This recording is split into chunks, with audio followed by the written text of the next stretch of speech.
أعوذ بالله من الشيطان الرجيم بسم الله الرحمن الرحيم الحمد للہ رب العالمین والصلاة والسلام علی نبینا محمد وعلی آلہ وصحبہ اجمعین اما بعد۔ اللہ کے فضل و کرم سے ماہ رمضان کے بعد ایک دفعہ پھر ہمیں آپس میں ملنے کا موقع مل رہا ہے، اور اللہ رب العزت کا جہاں اس بات پہ شکر ادا کرتے ہیں کہ اللہ نے ہمیں رمضان کا مہینہ پانے کی توفیق بخشی، وہاں اللہ کا شکر اس بات پہ بھی ادا کرتے ہیں کہ اللہ تعالیٰ نے ہمیں ایک بار پھر علم کے میدان میں آپس میں جمع ہونے کی توفیق بخشی۔ آج کتاب جو ہم پڑھنے جا رہے ہیں وہ ہے الدرر البہیہ فی المسائل الفقہیہ، فقہی احکام و مسائل کے موضوع پہ یہ کتاب ہے، اور اس کے مؤلف ہیں امام محمد بن علی الشوکانی۔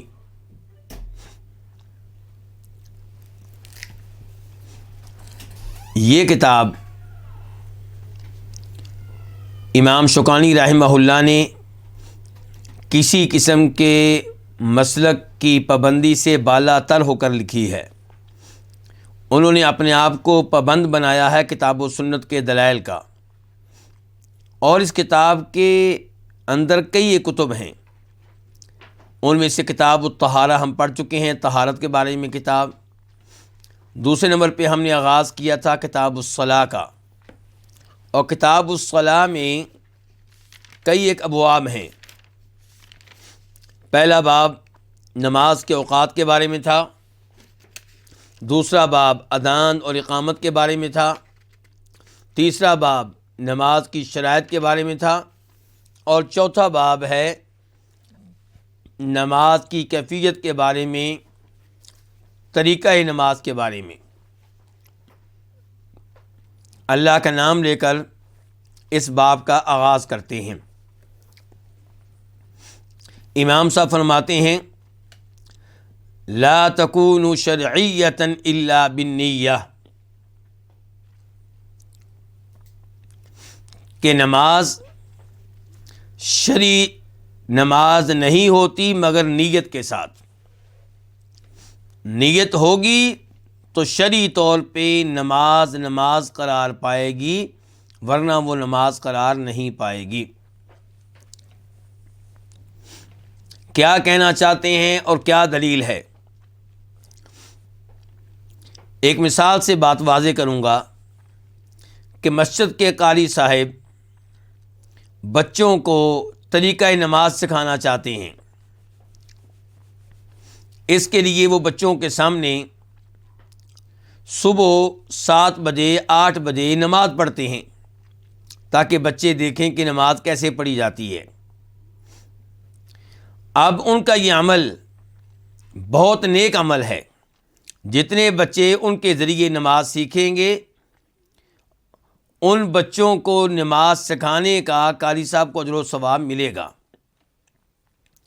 لیکن کیا قاری صاحب یہ کہہ سکتے ہیں کہ میری یہ 2 رکعتیں ہو گئیں، میں نے 2 رکعتیں پڑھ کر دکھائیں تو میری یہ 2 رکعتیں ہو گئیں، مثال کے طور پہ اشراق کی 2 رکعتیں؟ تو جواب یہ ہے کہ اگر طریقہ نماز سکھاتے ہوئے ان کی نیت یہ تھی کہ میں نماز بھی پڑھ لوں اور طریقہ بھی سکھا دوں، اور نماز میں انہوں نے بچوں کے ساتھ گفتگو نہیں کی، بس نماز پڑھتے رہے، تو پھر ان کی یہ نماز شرعی طور پہ نماز کہلائے گی۔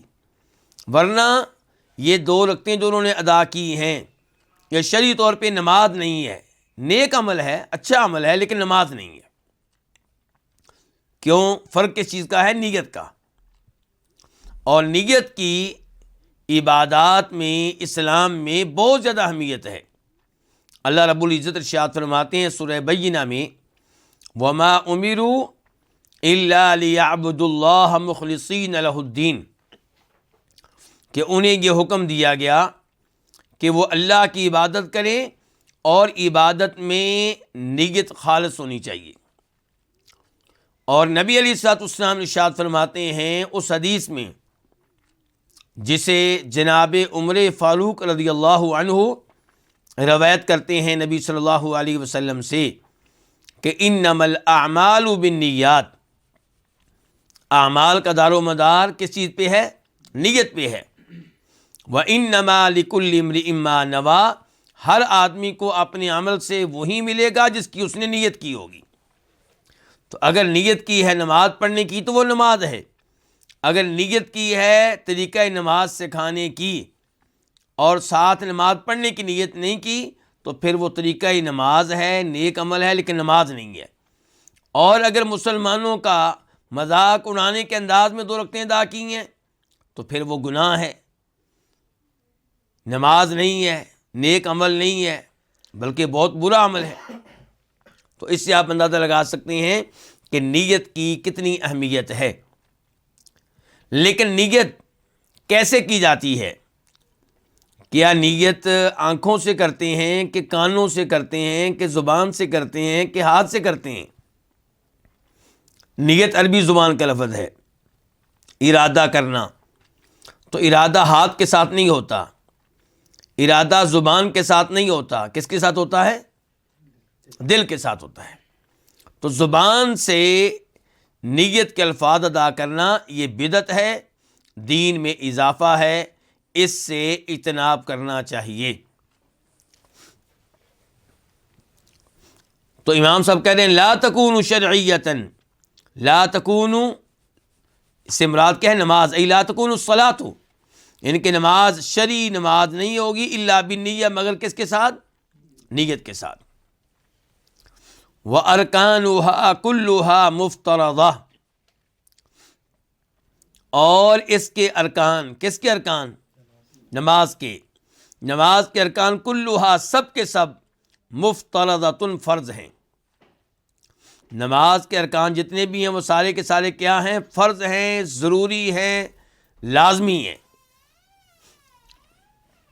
ارکان کسے کہتے ہیں؟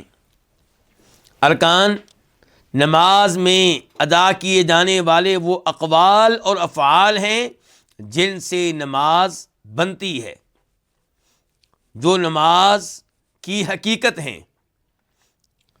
ان میں سے کوئی ایک رکن بھی رہ جائے تو وہ نماز نہیں ہوگی، اور سجدہ سہو سے اس رکن کی تلافی بھی نہیں ہو سکے گی۔ ارکان جو ہوتے ہیں ان کی اہمیت اتنی زیادہ ہے کہ سجدہ سہو کر لینے سے کام چلنے والا نہیں ہے۔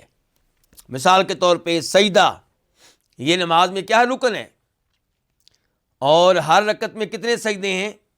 2۔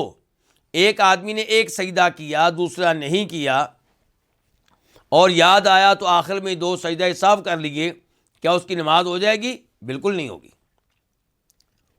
سجدے جو ہیں یہ ارکان میں سے ہیں، رکوع ارکان میں سے ہے۔ جو چیز نماز میں رکن ہے اس کی ادائیگی کے بغیر کام چلنے والا نہیں ہے۔ تو یہ ہوگی ارکان کا تعارف، ارکان کی تعریف۔ علماء کرام کا اتفاق ہے اس مسئلے پہ جو بھی میں نے بیان کیا ہے کہ اگر کوئی رکن چھوڑتا ہے اور جان بوجھ کر چھوڑتا ہے تو اس کی نماز باطل ہے، اس کی نماز نہیں ہوئی۔ اور اگر کوئی بھول کر چھوڑ دیتا ہے، یا وہ مسئلے سے لا علم ہے، اس کو پتہ ہی نہیں کہ یہ چیز رکن ہے، بھول کر چھوڑ دیتا ہے یا اس کو پتہ ہی نہیں ہے، تو اس کا کیا حکم ہے؟ اگر اس کے لیے ممکن ہو کہ اس رکن کو اب بھی ادا کر سکے تو وہ کرے، اور اگر اب ممکن نہیں ہے اس رکن کو ادا کرنا، اس کا وقت نکل چکا، تو پھر کیا ہوگا؟ پھر وہ رکعت جس رکعت میں وہ رکن تھا، وہ رکعت کیا ہوگی؟ وہ شمار نہیں ہوگی، وہ رکعت ملغا ہوگی، اس کو دوبارہ سے پڑھنا ہوگا۔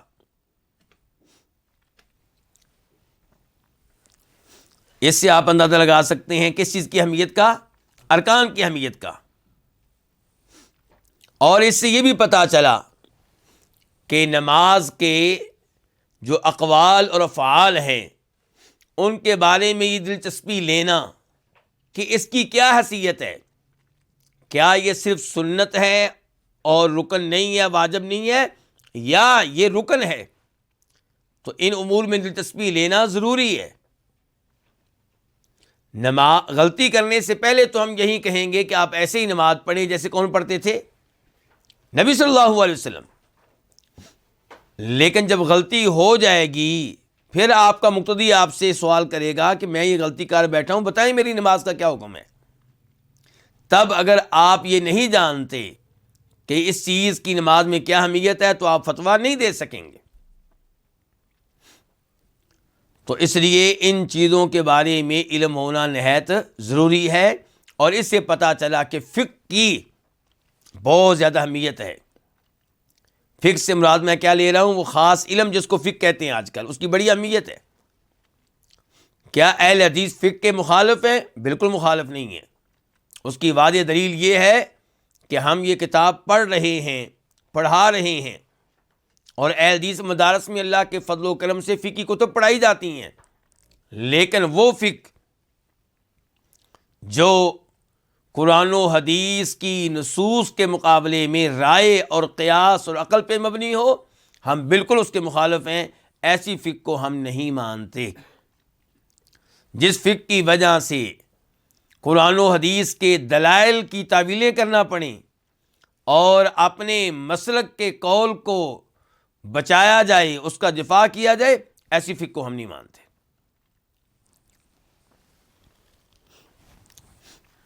تو امام صاحب کیا کہہ رہے ہیں؟ وہ ارکان وہا، نماز کے ارکان کلھا، سب کے سب کیا ہے؟ مفترضہ، فرض ہیں۔ تو کون سی ہیں جی نماز کے ارکان؟ اب تفصیلات میں جانا پڑے گا۔ تو پہلے نمبر پہ ہے جی نیت۔ پہلے نمبر پہ کیا ہے؟ نیت۔ نیت رکن ہے، نیت کے بغیر نماز نہیں ہے، اور ابھی میں وہ حدیث ذکر کر چکا ہوں کہ انما الاعمال بالنیات۔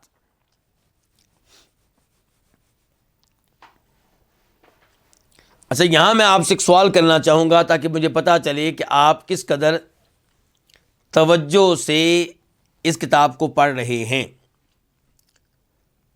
قبلہ رخ ہونا یہ رکن ہے یا نہیں؟ جی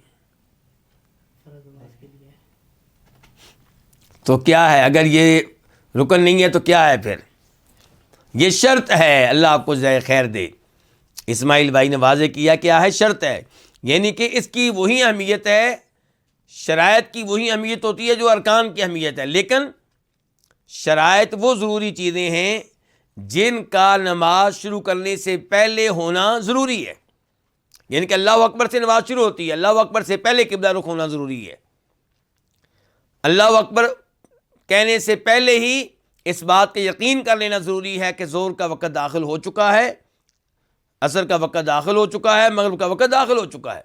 تو یہ شرائط ہیں اور یہ ہم پڑھ چکے ہیں۔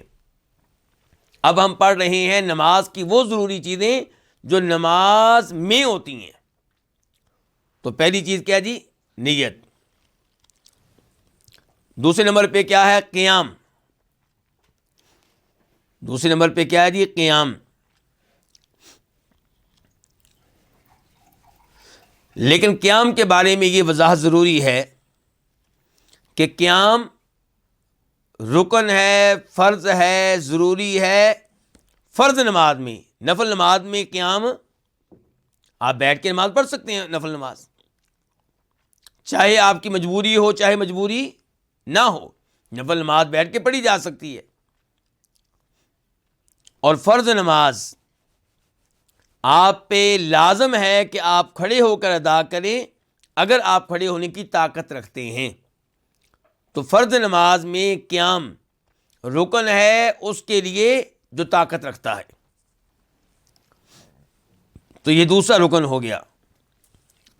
اس کی دلیل کیا ہے؟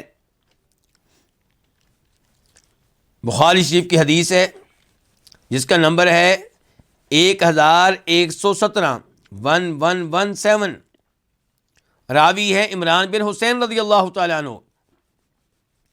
کہتے ہیں کانت بی بواسیر، مجھے بواسیر کی بیماری تھی. فسألت النبی صلی اللہ علیہ وسلم عن الصلاۃ، تو میں نے نبی صلی اللہ علیہ وسلم سے نماز کے بارے میں سوال کیا. فقال، تو آپ علیہ الصلوۃ والسلام نے فرمایا صلی قائما، نماز پڑھو کیسے؟ کھڑے ہو کر. صلی قائما، کھڑے ہو کے نماز پڑھنی، حکم دے رہے ہیں آپ. فإن لم تستطع فقاعدا، اگر کھڑے ہونے کی طاقت نہ ہو تو پھر بیٹھ کر. فإن لم تستطع، اگر بیٹھنے کی بھی طاقت نہ ہو، فعلی جنب، تو ایک پہلو کی جانب لیٹ کر آپ نماز پڑھ لیں. تو خلاصہ کلام یہ ہے کہ قیام فرض نماز میں اس شخص کے لیے جو طاقت رکھتا ہے قیام کی، یہ رکن ہے، اور اس پہ اجماع ہے علماء کرام کا. ایک تو یہ حدیث ہوگی عمران بن حسین، دوسرے نمبر پہ کیا ہے؟ اجماع. اجماع کے پیچھے ایک یہ حدیث ہے اور ایک یہ آیت بھی ہے کہ وقوموا للہ قانتین. تیسرے نمبر پہ جو چیز نماز کے ارکان میں سے ہے وہ ہے تکبیر تحریمہ. تکبیر تحریمہ،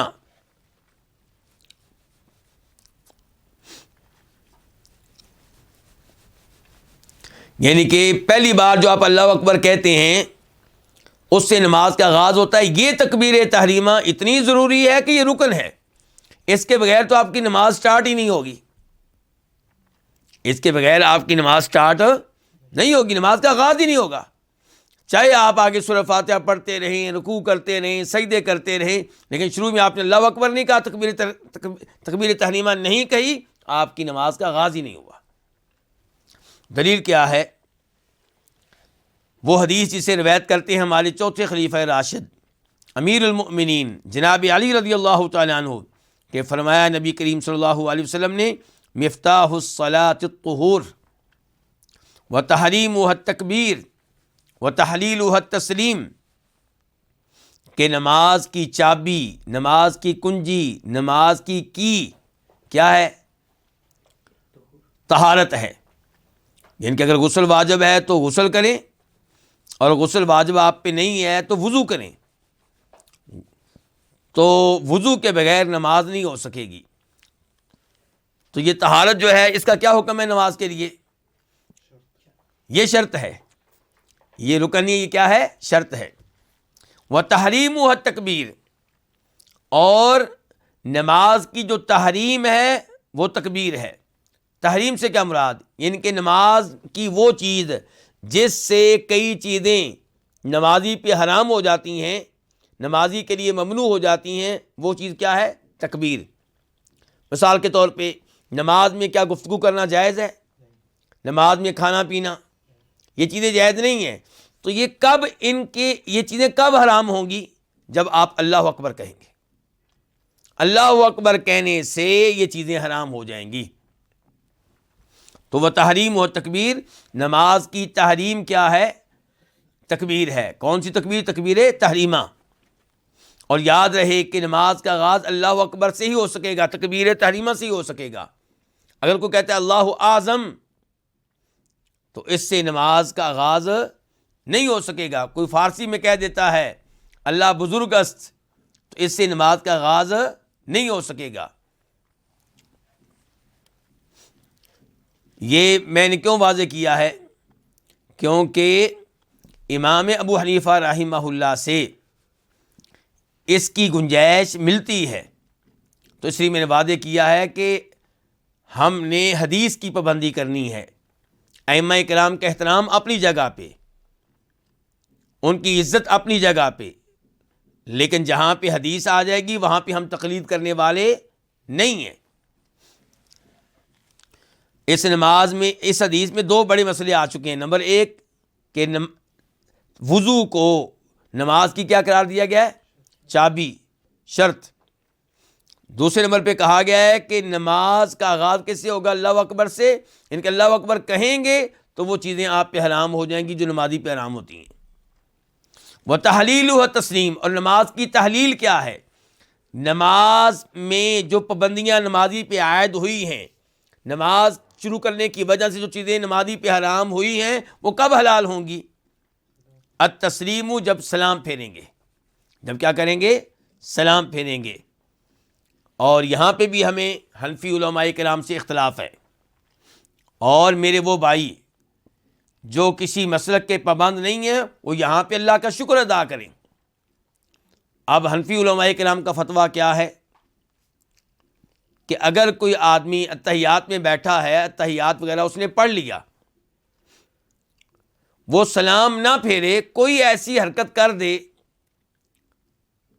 جو حرکت نماز میں جائز نہیں ہوتی، تو اس کے ساتھ ہی اس کی نماز ختم ہو جائے گی اور نماز کا اختتام بالکل ٹھیک ہوگا اور کوئی مسئلہ نہیں ہوگا۔ مثال کے طور پہ ایک آدمی نے اتحیات میں بیٹھ کر اتحیات پڑھ لیا، دعا پڑھ لی، اور سلام پھیرنے سے پہلے اس نے السلام علیکم کہنے کی بجائے جان بوجھ کر اپنی ہوا خرچ کر دی، اس نماز کا کیا حکم ہے؟ اس حدیث کے مطابق جو ہم پڑھ رہے ہیں یہ نماز باطل ہے، یہ نماز وضو کر کے دوبارہ پڑھنا ہوگی، کیونکہ سلام پھیرنے سے پہلے اس کا وضو ٹوٹ گیا ہے، طہارت جاتی رہی، نماز کی شرط ختم ہو گئی اور سلام بھی نہیں پھیرا اس نے۔ جبکہ حنفی فقہا کے نزدیک، حنفی علماء کرام کے نزدیک کیا ہے کہ اس کی یہ نماز بالکل ٹھیک ہے، وہ نماز ہو گئی ہے، کوئی ٹینشن کی ضرورت نہیں ہے، حالانکہ اس نے ہوا خارج کی ہے، اور وہ بھی جان بوجھ کر ہوا خارج نہ کریں، ہوا خارج ہو جائے پھر بھی نماز باطل ہے، لیکن یہاں پہ تو اس کی بات ہو رہی ہے جس نے جان بوجھ کے خارج کی ہے۔ تو اس سے آپ اندازہ لگائیے کہ ہم ایسے امور کے مخالف ہیں جو احادیث کے خلاف ہیں، اور لوگ سمجھتے ہیں کہ شاید ہم فقہ کے خلاف ہیں۔ یہ فقہ کے خلاف نہیں ہے، وہ فقہ جو قرآن و حدیث کے مطابق ہے سر آنکھوں پہ، لیکن وہ فقہ جہاں اپنے بزرگوں کے فتوے کو لیا جائے اور احادیث کی تعویلیں کی جائیں، اس فقہ کے ہم خلاف ہیں۔ اور یہاں پہ حدیث بالکل واضح ہے کہ نماز کا اختتام کس چیز سے ہوگا؟ سلام پھیرنے سے ہوگا۔ اس حدیث کو روایت کی امام ابو داؤد رحمہ اللہ نے، اور وہاں پہ اس کا نمبر ہے 61 اور امام ابن ماجہ نے، اور وہاں پہ اس کا نمبر ہے 275 اور حدیث قابل قبول ہے، حدیث ثابت ہے نبی صلی اللہ علیہ وسلم سے۔ تو ہم نے کتنے ارکان پڑھ لیے ہیں جی؟ 3، ایک نیت، دوسرے نمبر پہ قیام، تیسرے نمبر پہ تکبیر تحریمہ، چوتھے نمبر پہ ہے نماز کے ارکان میں سے سورہ فاتحہ پڑھنا، بلکہ یوں کہیں کہ ہر رکعت میں سورہ فاتحہ پڑھنا، ہر رکعت میں سورہ فاتحہ پڑھنا واجب ہے، فرض ہے، بلکہ نماز کے ارکان میں سے ایک رکن ہے، یعنی کہ اس کے بغیر نماز نہیں ہوتی۔ اور دلیل دینے سے پہلے بتا دوں کہ یہ موقف صرف ہم اہل حدیثوں کا نہیں، یہی موقف امام ثوری کا ہے، سفیان ثوری کا، یہی موقف امام مالک کا ہے، یہی موقف امام شافعی کا ہے، یہی موقف مشہور قول کے مطابق امام احمد کا ہے۔ فی الحال ہم کس مسئلے پہ گفتگو کر رہے ہیں؟ دھیان سے کہیں گڑبڑ نہ ہو جائے، خلط ملط نہ ہو جائے۔ ہم اس موضوع پہ گفتگو نہیں کر رہے کہ مقتدی نے فاتحہ پڑھنی کہ نہیں پڑھنی، ہم عام گفتگو کر رہے ہیں کہ نمازی نے نماز کی ہر رکعت میں سورہ فاتحہ پڑھنی ہے۔ جہاں تک تعلق ہے مقتدی کا تو اس پہ آگے چل کے گفتگو کریں گے۔ تو نماز کی ہر رکعت میں سورہ فاتحہ پڑھنا فرض ہے، واجب ہے، رکن ہے، یہ موقف کس کا ہے؟ سفیان ثوری کا، امام مالک کا، امام شافعی کا، امام احمد کا۔ اچھا، امام ابو حنیفہ رحمہ اللہ کا موقف کیا ہے؟ یہ جاننا نہایت ضروری ہے، کیونکہ ہم جس معاشرے میں رہتے ہیں اس معاشرے میں ہمارا واسطہ عام طور پہ کن علماء کے نام سے پڑتا ہے؟ حنفی علماء کے نام سے۔ تو امام حنیفہ رحمہ اللہ کا موقف یہ ہے کہ سورہ فاتحہ پڑھنا فرض نہیں ہے، بلکہ قرآن کریم کی کسی بھی آیت کی تلاوت کر لی جائے تو نماز ہو جائے گی۔ قرآن کریم کی کسی بھی آیت کی تلاوت کر لی جائے تو آپ کی نماز ہو جائے گی. بتائیے جی اب یہاں پہ کس چیز کو اختیار کریں گے آپ؟ یعنی کہ امام صاحب کا موقف ہے، اور دوسری طرف کتنے بڑے بڑے علماء کرام ہیں. امام صاحب خود بھی بڑے ہیں، لیکن ادھر دیکھیں کتنے زیادہ ہیں. یہ ہم شخصیات کی طرف دیکھیں تو، لیکن ہم نے دیکھنا شخصیات کی طرف نہیں، ہم نے دیکھنا کس کی طرف؟ دلیل کی طرف. تو آئیے دلیل کی طرف دیکھتے ہیں. عبادہ بن صامت کی حدیث ہے رضی اللہ تعالیٰ عنہ، ان رسول اللہ صلی اللہ علیہ وسلم قال، کہ بے شک رسول اللہ صلی اللہ علیہ وسلم نے فرمایا، لا صلاۃ لمن لم یقرأ بفاتحۃ الکتاب، اس کی نماز نہیں ہے جو کیا نہ پڑھے؟ سورہ فاتحہ نہ پڑھے. ایک تو یہ دیکھیں لا صلاۃ، کون سی نماز نہیں ہے شیخ اسماعیل صاحب؟ کوئی بھی نماز، کوئی بھی نماز نہیں ہے. کس کی؟ جو بھی فاتحہ نہ پڑھے. من عموم کے لیے ہے، جو بھی فاتحہ نہ پڑھے. من میں امام بھی آتا ہے، مقتدی بھی آتا ہے، اور وہ بھی آتا ہے جو تنہا نماز پڑھ رہا ہے. تو کسی قسم کی نماز نہیں ہے اس شخص کی جو فاتحہ نہ پڑھے. اس حدیث کو روایت کیا امام بخاری نے، نمبر کیا اس کا 756 756، اور امام مسلم نے، اور نمبر کیا 394 394. یہ ایک دلیل ہوگی. دوسری دلیل ابو ہریرہ رضی اللہ عنہ کی حدیث ہے، مسلم شریف میں نمبر ہے 395 395. کیا حدیث ہے کہ من صلی صلاۃً، جو کوئی نماز پڑھے، لم یقرأ فیہا بأم القرآن، جس میں سورہ فاتحہ نہ پڑھے، فہی خداج، تو یہ نماز کیا ہے؟ ناقص ہے. یہ نماز کیا ہے؟ ناقص ہے. یہ الفاظ ہیں کس کے؟ نبی صلی اللہ علیہ وسلم کے. روایت کی ہے کس صحابی نے؟ ابو ہریرہ نے. ابو ہریرہ نے جب یہ حدیث بیان کی لوگوں کے سامنے، تو لوگوں میں سے کسی نے کہہ دیا کہ ابو ہریرہ، جب ہم امام کے پیچھے ہوں تب کیا کریں؟ فرمایا اقرأ بہا فی نفسی کا، تب بھی فاتحہ پڑھنی ہے لیکن آہستہ آواز سے پڑھنی ہے. تو اندازہ لگائیے سورہ فاتحہ کی نماز میں اہمیت کا.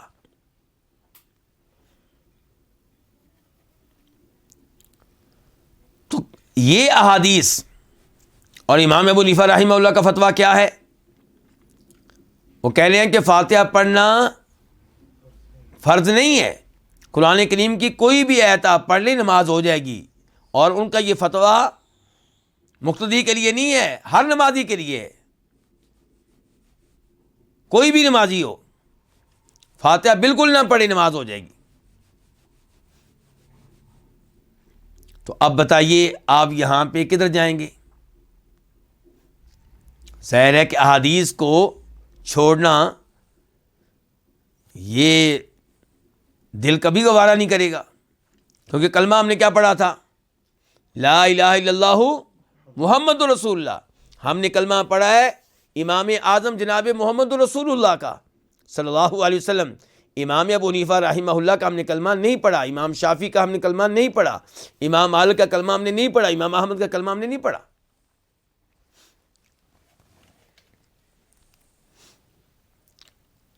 اس کے بعد نماز کے ارکان کون سے ہیں؟ ابھی تک ہم کتنے پڑھ چکے ہیں؟ 4. نمبر 5 رکوع. نمبر 6 رکوع سے اٹھ کے کھڑے ہونا اور اچھی طرح کھڑے ہونا. نمبر 7 سجدہ کرنا.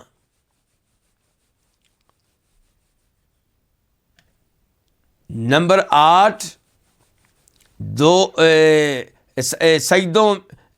سجدوں کے درمیان اچھی طرح بیٹھنا.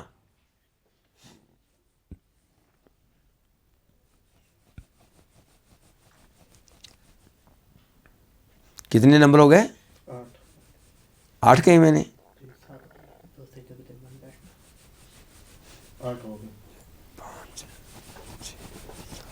8 جی. اور 9ویں نمبر پہ رکوع میں، سجدوں میں، رکوع کے بعد کھڑے ہونے کے بعد 2 سجدوں کے درمیان بیٹھتے ہوئے اطمینان، تسلی، سکون اختیار کرنا، جلد بازی نہ کرنا، جلد بازی نہ کرنا.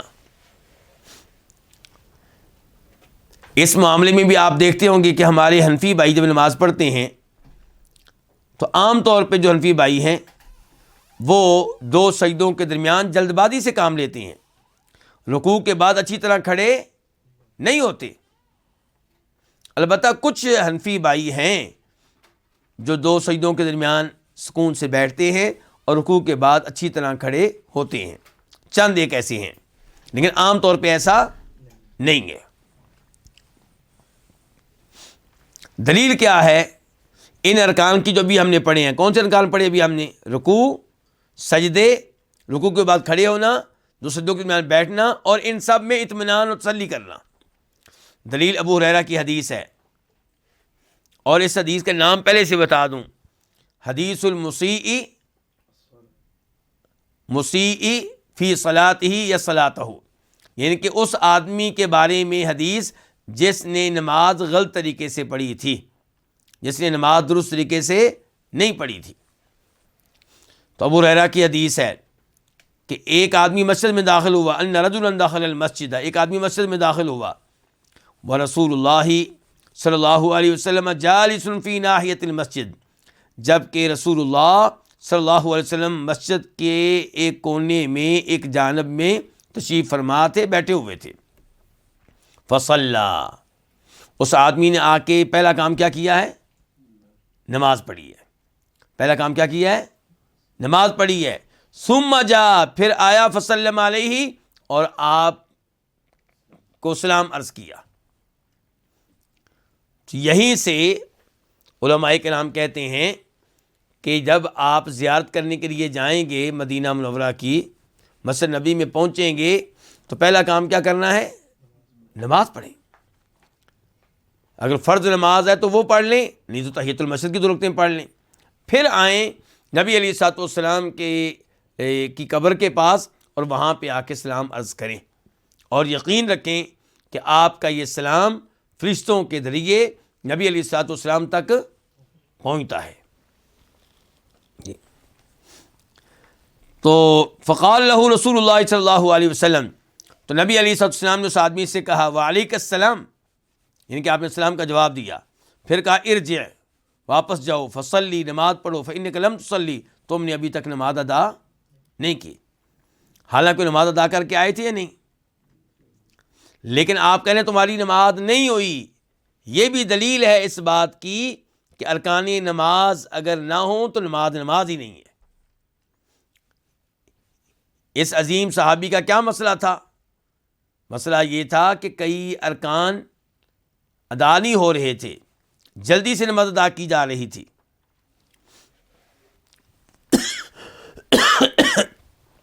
فرجع فصلی، وہ صحابی واپس گئے، پھر نماز پڑھی۔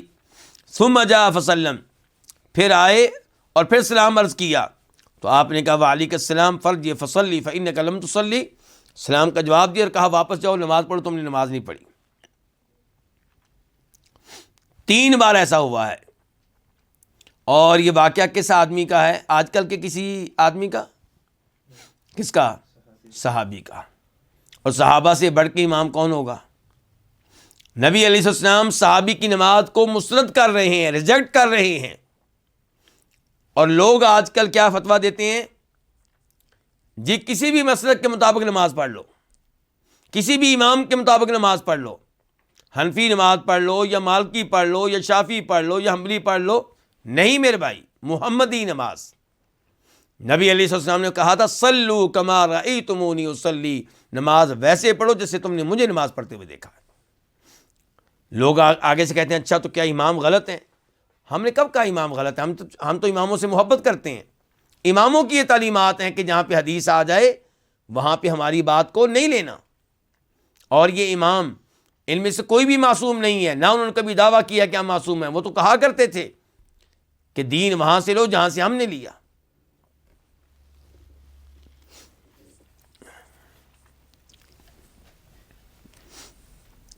اب وہ صحابی کیا کہتے ہیں؟ علمنی یا رسول اللہ، اللہ کے رسول مجھے نماز کا طریقہ سکھائیں۔ یہ جو حدیث میں پڑھ رہا ہوں یہ بخاری شریف کی حدیث نمبر 6251 ہے، 6251، اور مسلم شریف کی 397، 397۔ بخاری شریف کی دوسری روایت میں الفاظ یہ ہیں والذی بعثک بالحق ما احسن غیرہ فعلمنی، اس ذات کی قسم جس نے آپ کو حق دے کر بھیجا ہے، ما احسن غیرہ، مجھے اس کے علاوہ نماز کا طریقہ نہیں آتا، فعلمنی، آپ مجھے سکھا دیں۔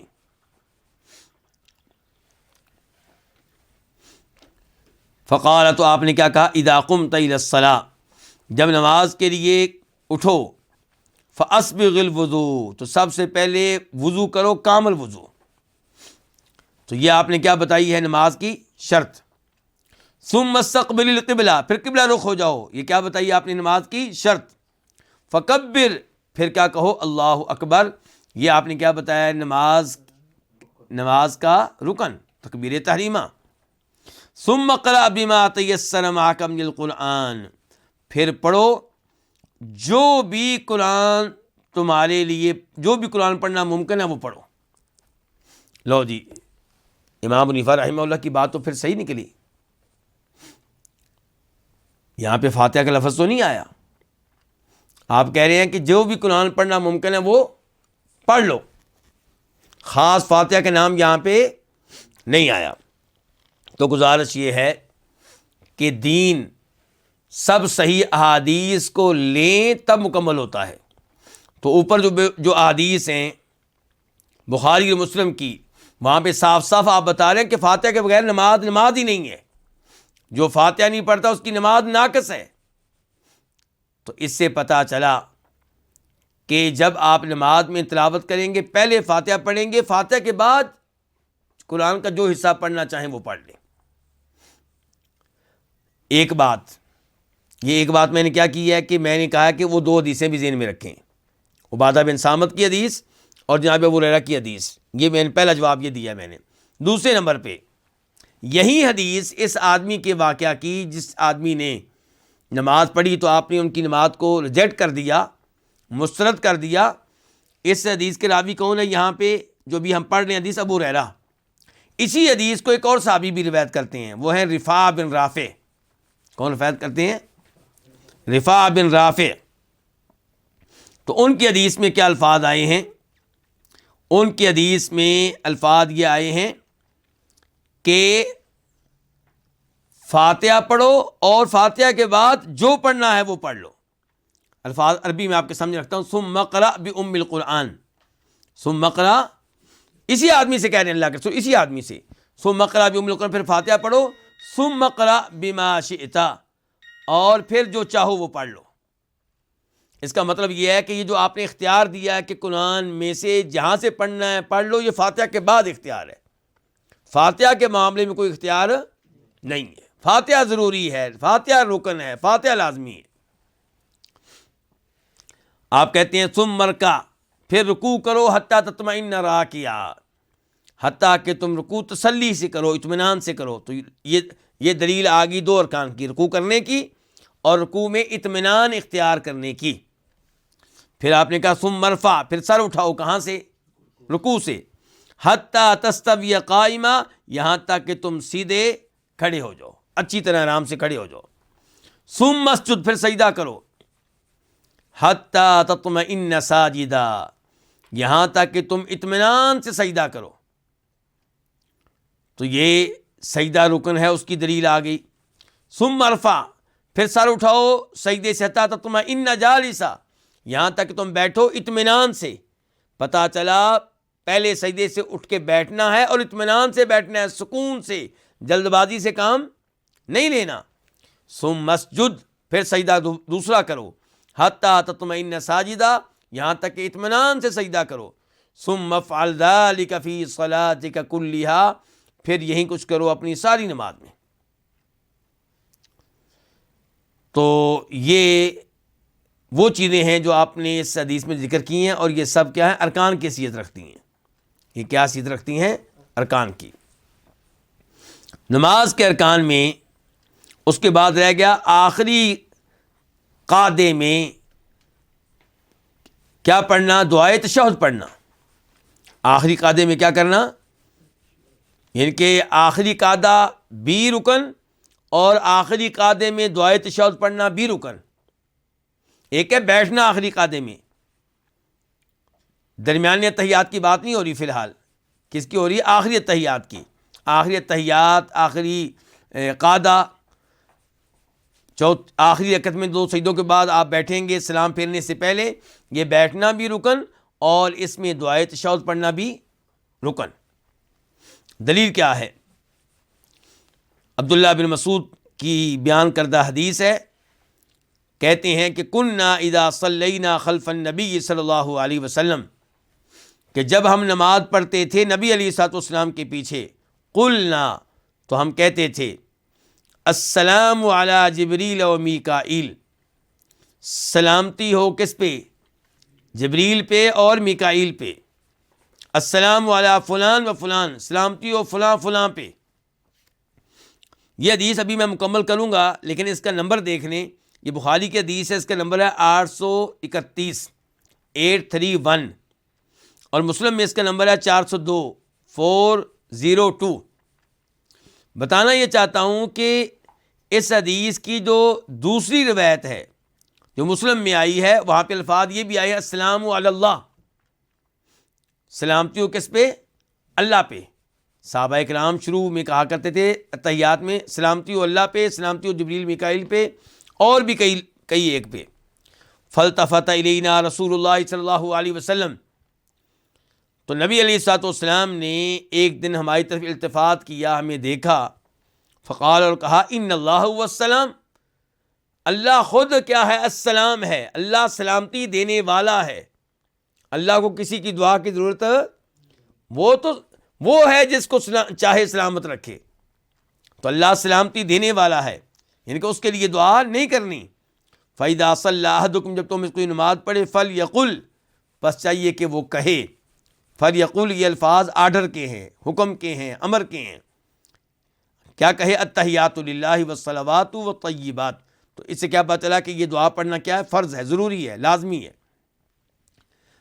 ویسے بھی یہی حدیث جب نسائی میں آتی ہے تو وہاں پہ الفاظ ہیں عبداللہ بن مسعود کے، کننا نقول قبل ان یفرض علینا التشہد، ہم کہا کرتے تھے تشہد فرض ہونے سے پہلے.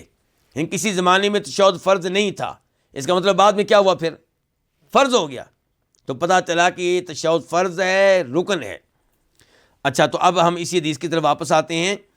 تو اللہ کے نبی نے کیا کہا؟ یہ کہے التحیات للہ والصلوات والطیبات، کہ تمام قولی عبادات، تمام جسمانی عبادات، بدنی عبادات اور تمام مالی عبادات کس کے لیے ہیں؟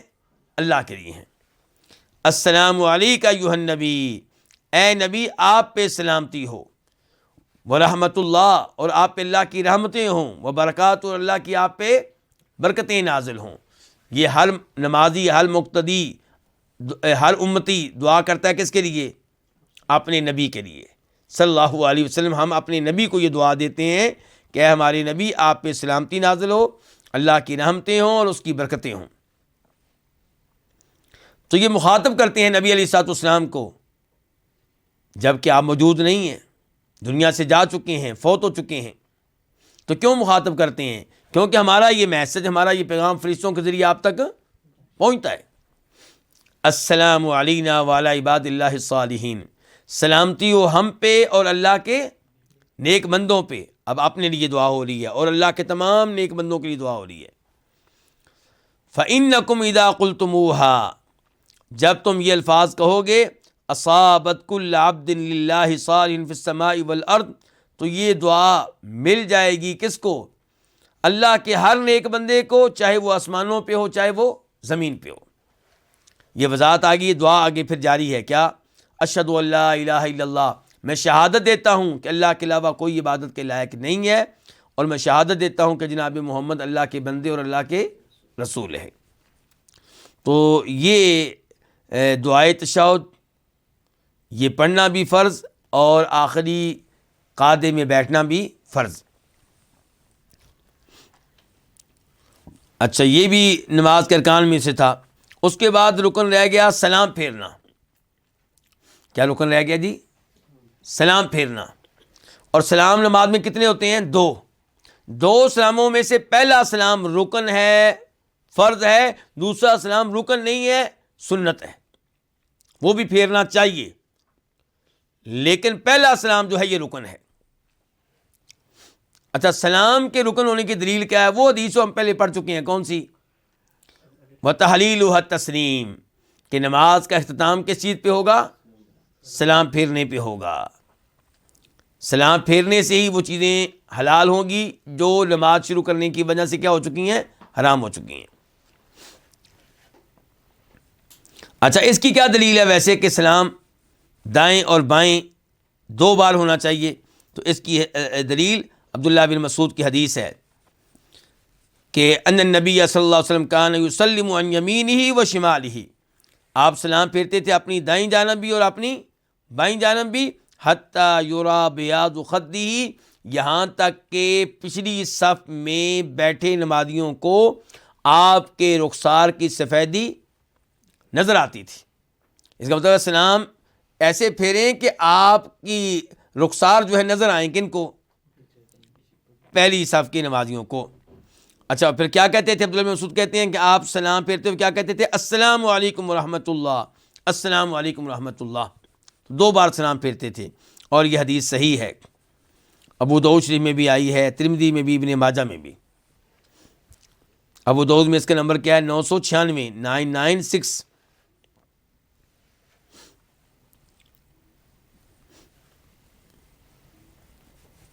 تو یہ تھے جو ہم نے ابھی تک پڑھے ہیں کیا؟ نماز کے ارکان۔ اب اس کے علاوہ چند اور چیزیں ہیں، ان کا تذکرہ کرتے ہیں امام شوکانی۔ ہم واپس چلتے ہیں امام شوکانی کی طرف۔ ابھی تک ہم وضاحت کر رہے تھے امام شوکانی کے اس جملے کی، کون سے جملے کی؟ کہ وَأَرْكَانُهَا كُلُّهَا مُفْتَرَضَةٌ، کہ نماز کے سبھی ارکان کیا ہیں؟ فرض ہیں۔ اس کی ہم وضاحت کر رہے تھے، اس جملے کی۔ اس کے بعد امام شوکانی کہتے ہیں إِلَّا قُعُودَ التَّشَهُّدِ الْأَوْسَطِ، سوائے درمیانی تشہد کے قاعدے کے، یعنی کہ اگر نماز 4 رکعتوں پہ مشتمل ہے یا 3 رکعتوں پہ مشتمل ہے تو اس میں قاعدے کتنے ہوتے ہیں؟ 2۔ تشہد کتنے ہوتے ہیں؟ 2۔ تحیات کتنے ہوتے ہیں؟ 2۔ تو امام شوکانی کہتے ہیں کہ یہ جو نماز کے درمیان میں تشہد ہوتا ہے، ایک ہوتا ہے آخر میں، ایک ہے درمیان میں، تو درمیانی تشہد کا جو قاعدہ ہے یہ جو ہے یہ فرض نہیں ہے، یہ فرض، امام شوکانی کیا کہہ رہے ہیں؟ یہ فرض نہیں ہے۔ اچھا، ایک یہ فرض نہیں ہے، والاستراحۃ، اور جلسہ استراحت بھی فرض نہیں ہے،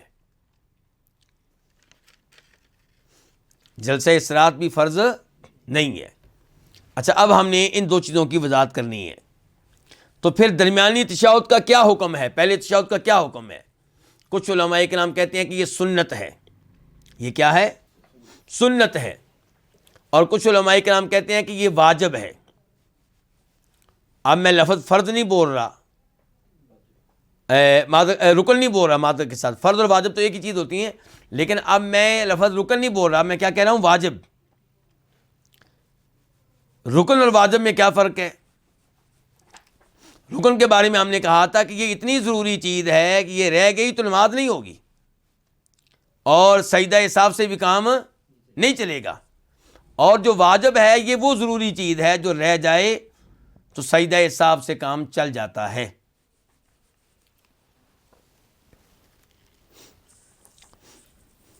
آئیے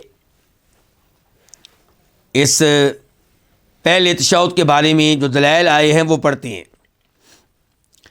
پہلے نمبر پہ حدیث ہے، اس کے راوی ہیں عبداللہ بن بحینہ، صحابی کے نام کیا؟ عبداللہ بن بحینہ۔ عبداللہ ان کا اپنا نام ہے، بحینہ ان کے ان کی والدہ کا نام ہے، والد کا نام ہے مالک، اس لیے عبداللہ بن مالک ابن بحینہ، یعنی کہ مالک ان کے والد اور بحینہ ان کی والدہ۔ تو یہ عبداللہ بن بحینہ کہہ لیں، عبداللہ بن مالک کہہ لیں الازدی، یہ کہتے ہیں کہ ان رسول اللہ صلی اللہ علیہ وسلم قام من ثنتین من الظہر، آپ ظہر کی 2 رکعتوں کے بعد کیا ہو گئے؟ کھڑے ہو گئے۔ کرنا کیا تھا؟ تشہد کے لیے بیٹھنا چاہیے تھا، آپ کھڑے ہو گئے۔ لم یجلس بینہما، آپ بیٹھے نہیں۔ فلما قضا صلاتہ، جب آپ نے اپنی نماز پوری کر لی تو سجد سجدتین، آپ نے 2 سجدے کیے۔ ثم سلم بعد ذلك، پھر اس کے بعد سلام پھیرا. یہ کہ جب آپ نے نماز پوری کر لی باقی کیا رہ گیا تھا؟ سلام پھیرنا. تو آپ نے سلام نہیں پھیرا بلکہ 2 سجدہ سہو کیے، کیونکہ بھول گئے تھے کیا؟ پہلا تشہد. تو 2 سجدہ سہو کرنے کے بعد آپ نے سلام پھیرا. یہ جو آپ نے سجدہ سہو کیے ہیں، اس سے پتا چلا کہ پہلا تشہد کیا ہے؟ رکن نہیں ہے. رکن ہوتا تو سجدہ سہو سے کام نہ چلتا بلکہ اس کو ادا کرنا پڑتا، چاہے وہ رکعت دوبارہ ادا کرنا پڑتی. دوسرے نمبر پہ پتا چلا کہ یہ صرف سنت نہیں ہے، سنت سے اوپر کی چیز ہے. اتنا ضروری ہے کہ اس کی خاطر سجدہ سہو کیا گیا. واضح جی؟ اتنا ضروری ہے کہ اس کی خاطر کیا کیا گیا؟ سجدہ سہو کیا گیا. اس حدیث کو روایت کیا امام بخاری نے. نمبر ہے اس کا 1225 1225، اور امام مسلم نے نمبر ہے 570 570. دوسری دلیل اس چیز کی کہ یہ تشہد جو ہے وہ واجب ہے، ابو داؤد شریف کی حدیث ہے، اور حدیث کا نمبر ہے 860 860. راوی ہیں رفاعہ بن رافع. رفاعہ عین کے بعد آخر میں گولتا آئے گی، رفاعہ بن رافع. اور یہ حدیث اسی صحابی کے بارے میں ہے جنہوں نے جلدی سے نماز پڑھی تھی تو آپ نے ان کی نماز کو ریجیکٹ کر دیا تھا. تو جب اس حدیث کو رفاع روایت کرتے ہیں تو اس کی ایک روایت میں یہ الفاظ بھی آئے ہیں، فَإِذَا جَلَسْتَ فِي وَسَطِ الصَّلَاةِ، جب تم بیٹھو نماز کے درمیان میں، ان کے پہلا تحیات، فَاطْمَئِن، تو سکون سے اطمینان سے بیٹھ جاؤ، وَافْتَرِشْ فَخِذَكَ الْيُسْرَىٰ، اور اپنی بائیں ران کو زمین پہ بچھا دو، ثُمَّ تَشَہَّدْ، پھر کیا کرو؟ پھر دعائے تشہد پڑھو. تو آپ حکم دے رہے ہیں، کیا دے رہے ہیں؟ حکم. اور تو آپ کے حکم پہ عمل کرنا کیا ہوتا ہے؟ ضروری ہوتا ہے. تو یہ واجب ہوا، لیکن رکن ہم نے نہیں کہا، کیونکہ پچھلی حدیث میں آیا ہے کہ جب یہ رہ گیا تھا تو سجدہ سہو سے کام چل گیا تھا. اس کا مطلب پھر یہ رکن نہیں ہے لیکن واجب ہے. اچھا، اس کے بعد کیا رہ گیا؟ جلسہ استراحت. تو جلسہ استراحت کا کیا حکم ہے؟ یہ سنت ہے، یہ کرنا افضل ہے. اگر کبھی بھول کے چھوڑ بیٹھیں تو اس کی وجہ سے سجدہ سہو واجب نہیں ہوگا، لیکن یہ سنت ہے. اور ہمارے حنفی علماء کرام افسوس سے کہنا پڑتا ہے اس سنت پہ عمل نہیں کرتے، بلکہ دیگر جو فقہی مسالک ہیں ان کے علماء کرام بھی، کئی علماء کرام بھی اس پہ عمل نہیں کرتے، جبکہ حدیث بالکل واضح ہیں. بخاری شریف کی حدیث ہے، دیکھیے امام بخاری نے روایت کیا، نمبر ہے 823 823، اور وہ روایت کرتے ہیں ابو قلابہ سے. ابو قلابہ کہتے ہیں اخبرنا مالک بن الحویرث اللیثی، ہمیں بتایا مالک بن حویرث اللیثی نے. یہ صحابی ہیں اور یہ ان صحابہ کرام میں سے ہیں جو آپ علیہ السلام کی آخری زندگی میں مسلمان ہوئے. انہوں نے جو آپ کی نمازیں دیکھی ہیں وہ آخری نمازیں ہیں. تو مالک بن حویرث اللیثی کہتے ہیں کہ انہ رأى النبی صلی اللہ علیہ وسلم یصلی، انہوں نے نبی علیہ السلام کو دیکھا کہ نماز پڑھ رہے تھے. فَإِذَا كَانَ فِي وِتْرٍ مِّن صَلَاتِهِ، جب آپ اپنی نماز کی طاق رکعت میں ہوتے، یعنی کہ پہلی رکعت کے بعد دوسری کے لیے اٹھنے والے ہوتے، یا تیسری کے بعد چوتھی کے لیے اٹھنے والے ہوتے، تو جب آپ اپنی نماز کی طاق رکعت میں ہوتے، لم ینہد، آپ فوراً نہیں اٹھتے تھے، حتیٰ یستوی قاعدہ، یہاں تک کہ سیدھے بیٹھ جاتے. یہ جو پہلی رکعت کے بعد، پہلی رکعت کے 2 سجدوں کے بعد پہلے بیٹھنا پھر اٹھنا، اس کو کیا کہتے ہیں؟ جلسہ استراحت. استراحت کہتے ہیں آرام کرنے کو، کہ تھوڑا ہلکا سا آرام ہو گیا. اچھا، اسی جلسہ استراحت کے بارے میں ایک اور حدیث نوٹ کر لیں، بخاری شریف کی حدیث ہے 824 824. اس حدیث سے ثابت ہوتا ہے کہ ایک اور صحابی ہیں عمر بن سلمہ. کون؟ عمر بن سلمہ. یہ وہی صحابی ہیں جو جنہوں نے 7.5 سال کی عمر میں نمازیں پڑھانی شروع کر دی تھیں. تو ان کے بارے میں کہتے ہیں کہ یہ بھی جلسہ استراحت کیا کرتے تھے، یہ بھی جلسہ استراحت کیا کرتے تھے. اچھا، وہ لوگ جو جلسہ استراحت کے قائل نہیں ہیں وہ کیا کہتے ہیں؟ وہ کہتے ہیں کہ نبی علیہ الصلوۃ والسلام نے جلسہ استراحت اس لیے کیا تھا کہ آپ آخری عمر میں بوڑھے ہو گئے تھے، آپ کے لیے 2 سجدوں کے بعد فوراً اٹھنا ممکن نہیں رہا تھا، تو اس لیے آپ بڑھاپے کی وجہ سے پہلے بیٹھتے تھے پھر اٹھتے تھے۔ ہم کہتے ہیں کہ بھئی یہ وضاحت کسی صحابی نے کیوں نہیں پیش کی؟ یہ وضاحت خود اللہ کے رسول نے کیوں نہیں پیش کی کہ بھئی اللہ تعالیٰ تو ہمیں کہتے ہیں کہ نماز ویسے پڑھو، عبادات ویسے کرو جیسے میں کرتا ہوں، لیکن اس معاملے میں تم نے میری پیروی نہیں کرنی کیونکہ میں تو بڑھاپے کی وجہ سے کر رہا ہوں۔ تو یہ تعویل ہے، اور اللہ کے فضل و کرم سے یہ اعزاز اہل حدیثوں کو ملا ہے، سلفی لوگوں کو ملا ہے کہ وہ آپ کی ایک ایک سنت پہ عمل کرنے کی کوشش کرتے ہیں، کیونکہ ہم کسی خاص امام کے پابند نہیں ہیں کہ ہم اس امام کی وجہ سے حدیث کی تعویل کریں، حدیث کو ریجیکٹ کر دیں، نہیں، ہم ہر آنے والی حدیث کو جو ثابت ہو جائے اللہ کے رسول سے سینے سے لگاتے ہیں صلی اللہ علیہ وسلم۔ تو جلسہ استراحت کرنا چاہیے پہلی رکعت کے بعد بھی، دوسری رکعت کے لیے اٹھتے ہوئے، اور تیسری رکعت کے بعد بھی چوتھی رکعت کے لیے اٹھتے ہوئے۔ آج کے درس کا یہیں پہ اختتام کرتے ہیں، کیونکہ ابھی اس باب کا کافی حصہ باقی ہے۔ انشاءاللہ یہ گفتگو آئندہ درس میں مکمل ہوگی۔ اللہ رب العزت ہمیں دین حنیف سیکھنے کی توفیق عنایت فرمائے، اپنی نمازیں نبی علیہ السلام کے طریقے کے مطابق بنانے کی توفیق عنایت فرمائے۔ وصلی اللہ تعالی علی نبینا محمد وعلی آلہ وصحبہ اجمعین۔